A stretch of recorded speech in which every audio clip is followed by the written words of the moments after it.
Ah!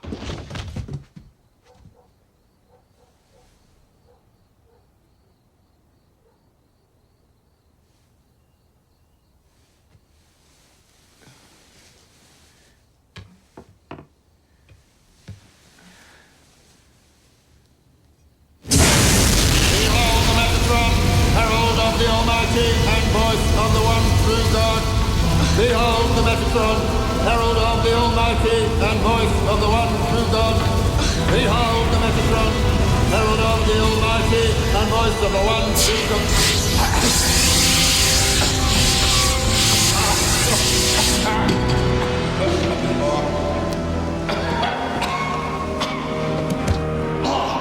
Sweet Jesus, do you have to use the whole can?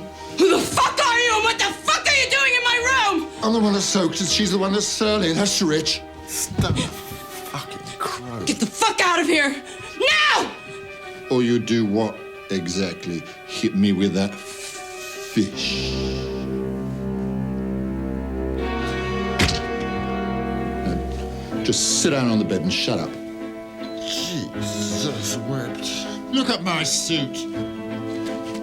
Look, just take whatever you want, but don't kill or rape me. Don't give over, will you? I couldn't rape you if I wanted to. Angels are ill-equipped. See? I'm as anatomically impaired as a Ken doll. Now make yourself useful and give me that towel, will you? Honestly, you bottom feeders and your arrogance, you think everybody's just trying to get in your knickers.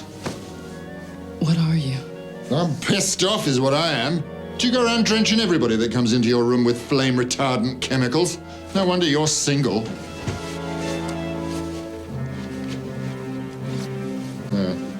Stand back.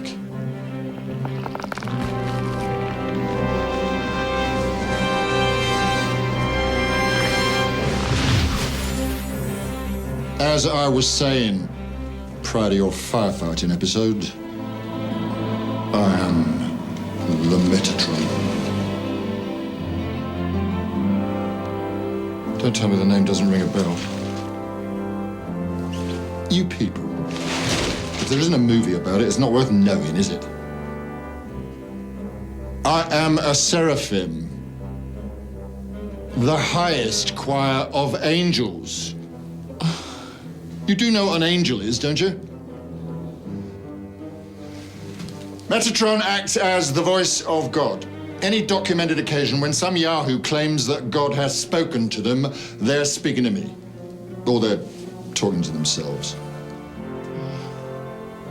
Why doesn't God speak for himself?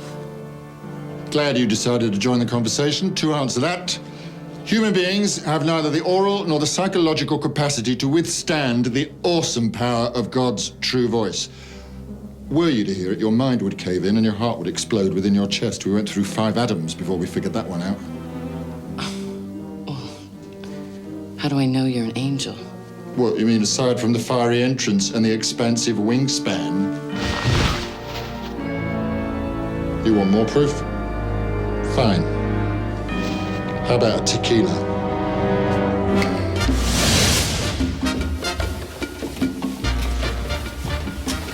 Where the hell are we?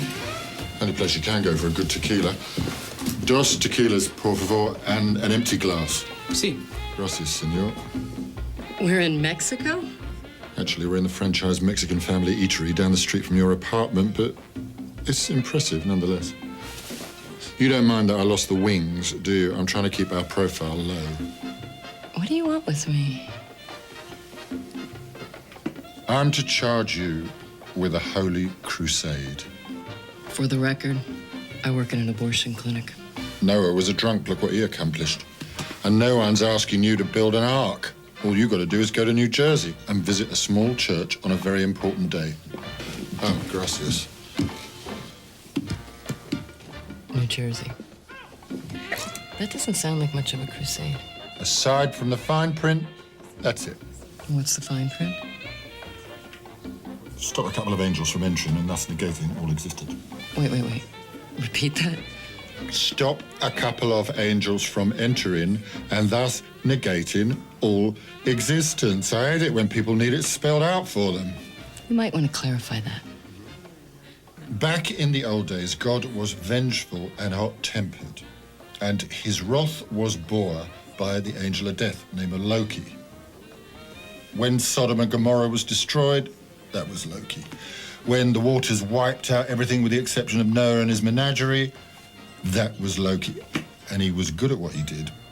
But one day, he refused to bear God's wrath any longer. Why? He listened to his friend, a Grigori by the name of Bartleby. Grigori. One of the choirs of angels. They're called Watchers. Guess what they do? So one day, Loki's wiping out all the firstborn of Egypt. Ah, the 10th plague.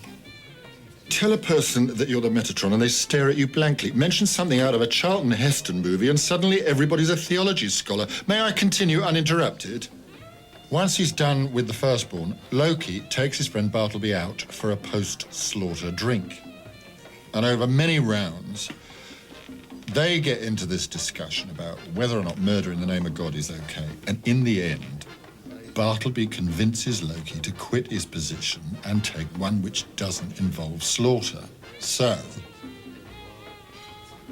very inebriated, Loki tells God he quits, throws down his fiery sword, and gives him the finger, which ruins it for the rest of us, because from that day forward, God decreed that angels could no longer imbibe alcohol, hence all the spitting. So, for their insolence, God decreed that neither Loki nor Bartleby would ever be allowed back into paradise. Were they sent to hell? Worse, Wisconsin, for the entire span of human history. And when the world ends, they'll have to sit outside the gates for all eternity. And this has what to do with me? Someone has clued them in to a loophole in Catholic dogma that would allow them to re-enter heaven. So what? They beat the system. Good for them. It's not that simple. If they get in, they will have reversed God's decree. Now, listen closely, because this bit's very important. Existence, in all its form and splendor, functions solely on one principle. God is infallible. To prove him wrong would undo reality and everything that is. Up would become down, black would become white. Existence would become nothingness, in essence. If they're allowed to enter that church, they'll unmake the world. If this is so major, why are you talking to me? Why doesn't God do something about it? He could, but he'd rather see you take care of this one personally. Why me? Because of who you are. And who am I? The girl in the PJs. Don't ask so many questions. Just serve your purpose. I'm gonna have to pass. I beg your pardon? When some quiet little infection destroyed my uterus, where was God? When my husband decided he couldn't be with a wife who couldn't bear his children, where was God? To hell with him. Don't allow eons of history and life to get blinked out of being just because you've got a grudge against your creator. So you lost the ability to make life. You're being offered the chance to play mother to the world by acting like one and protecting it, saving it. But I can't make you. However, if you should decide to stop being selfish and accept your responsibility, you won't be alone. You'll have support. What? More angels? Prophets.